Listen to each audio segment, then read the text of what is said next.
It's president of Gay Central Valley, CHRISJARVIS.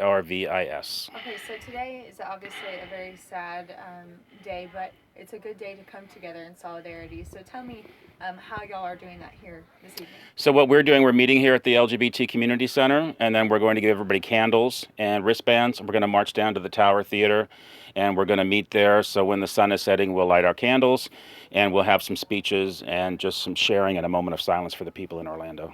Why was it so important for you guys to do this? Well, I mean, as you know, this is the deadliest mass shooting in U.S. history.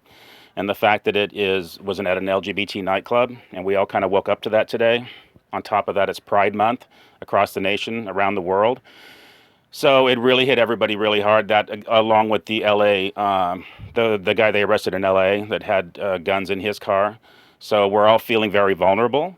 And some of the community didn't want to do this. They didn't want to gather, but we felt we had to do it today. Chris, whenever you had, we all pretty much woke up to the news. So what was your initial reaction?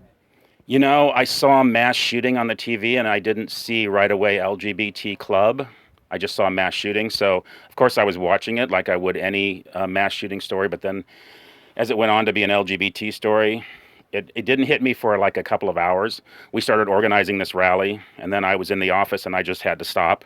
And I was tearing up because to think that it was a hate crime against LGBT people, it really hits us very personally because of our history with that. And to see so many people turn out. I remember you guys, this event just obviously started today because of that.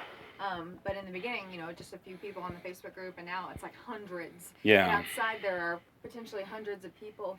Seeing that support from the community, how does that make you feel? It's really important to us to see that. Makes me feel like we are a very strong community. We're together, we're bound together, and when times of tragedy, we come together. Like any massacre, inexplainable and very tragic. When you look at this particular one, how it was targeted to the LGBTQ community, what do you think is missing in the world that has made you guys a target? You know, we've always been kind of a target. I think we got maybe a little complacent as marriage equality swept the nation and was made legal across the land. But we've always been in this kind of atmosphere where we never know if we're going to be safe in a public space. What I would like people to do is just to reach out to people who they know, people in their family, people who are friends, who maybe belong to a church, maybe don't, but they occasionally say things that are anti-gay and nobody says anything to them about it. I think that silence on our part or anybody's part breeds this kind of violence. And is there one particular thing you think the world needs more of acceptance, or? I think they just need to realize that we're like everybody else. We're not a threat.